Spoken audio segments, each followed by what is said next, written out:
Colleagues, thank you for taking time out of your busy schedules to watch this video today. I selected a topic that I hope will interest you, and that is that area of generational differences and their impact on adult learning. If you printed the slides, I am now on the second slide titled Agenda. This presentation will cover a brief background, and then we'll get right into the characteristics of the three generations that are predominantly in the adult education classroom. We'll focus down on learning characteristics, and we'll have a brief discussion on implications for education. I'm now on slide 3 titled Background. The term generational differences became popularized in 1991 by William Strauss and Neil Howe in their book titled Generations. In their book, the authors presented an alternate way to look at the American population.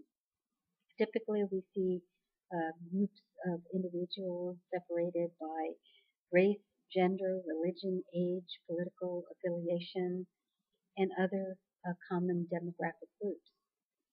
Strauss and Howe took a different approach, and they based their they took a look at trends in the American population based on generational groups that span approximately 20 years.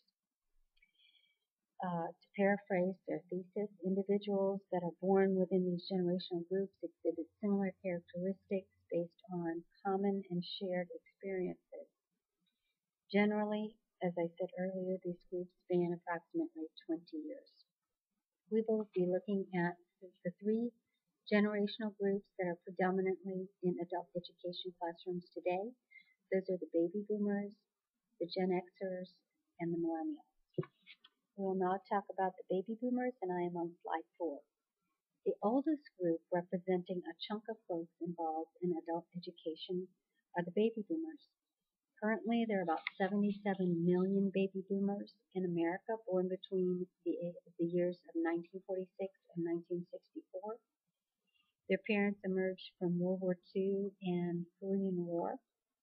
They generally grew up in homes with a single wage earner, typically the father, with mothers that stayed at home and raised the children. They grew up seeing their fathers stick with a single company and earn a pension, something that we don't see very much of today. The older boomers remember the Vietnam War, and most of them remember the Cold War. The U.S. prestige in the world was high. We were one of two superpowers. The Reagan buildup was in full swing, and the feminist movement was still in its infancy and just starting. The technology landscape was dominated by the space program and also by the expansion of broadcast TV. As adults, baby boomers experienced recession during the Carter administration. They also saw the end of the Cold War and the end of the Reagan buildup. Because of the events of their formative years, they also were loyal generally to a single company, and their education choices were largely focused on sticking with a single career and company throughout their lives. They saw their fathers, unfortunately, lose their jobs because of the recession and the end of the Cold War and the end of the Reagan buildup.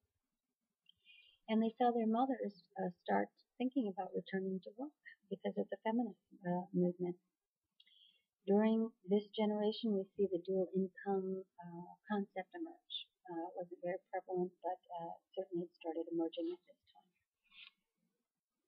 The next generation that we're going to talk about, as far as characteristics of their formative years and what they experienced as growing up, are the Generation Xers. This generational group comprised approximately 49 million Americans born between the years of 1965 and 1985. While not as large as the baby boomers, they are still a sizable chunk of individuals that are in the adult education classroom. Older Gen Xers were raised by GI generation parents, while the later Gen Xers were raised by the younger ones, were raised by the older baby boomers. While the baby boomers experienced a recession in their later formative years and generally into adulthood, the Gen Xers were raised during these tough economic times. Inflation soared. They saw their fathers lose their jobs. They saw their moms entering the workforce due to necessity, but also because the women's lib was in full swing. They wanted to return to work and experience careers themselves. As a result, the Gen Xers became known as latchkey kids, often coming home after school without a parent or caregiver to see their needs. As a result of these experiences, Gen Xers are typically characterized as pessimistic and they view themselves as survivors. Their focus is on their careers, not just one. Many of the Gen Xers train and are educated in multiple specialties. They consider their job as a means to survival, not as the basis for their survival. As a result, they are not necessarily loyal to a single company, and they make career and education choices based on the concept of portability. Because of their experiences as latchkey kids, as adults, these Gen Xers are highly involved and continue to be involved in their children's lives, and they highly value their family time and leisure time. I'm now on slide 6, and I'm going to talk about the third generational group that is in adult education classrooms, and those are the millennials. There are approximately 41 millennials in America.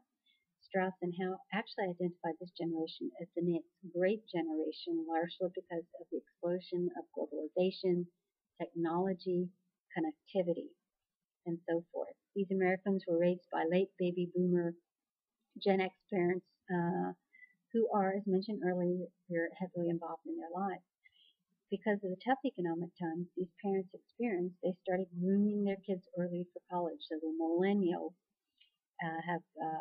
have been assessed, have been largely pushed towards a high level of education. It's not just the parents. No Child Left Behind became a fixture in the millennial schools. They were expected to perform high in the classroom and are used to and accustomed to pressure. Another result of this scrutiny is that they're used to being in the limelight, and they can handle it, not just in the classroom, but extracurricularly. They are comfortable with the limelight and generally respond well to feedback. As adults, they are team-oriented and social beings. They're optimistic and excited about starting their new careers. This concludes the first video. The second video will go into learning characteristics and implications for education.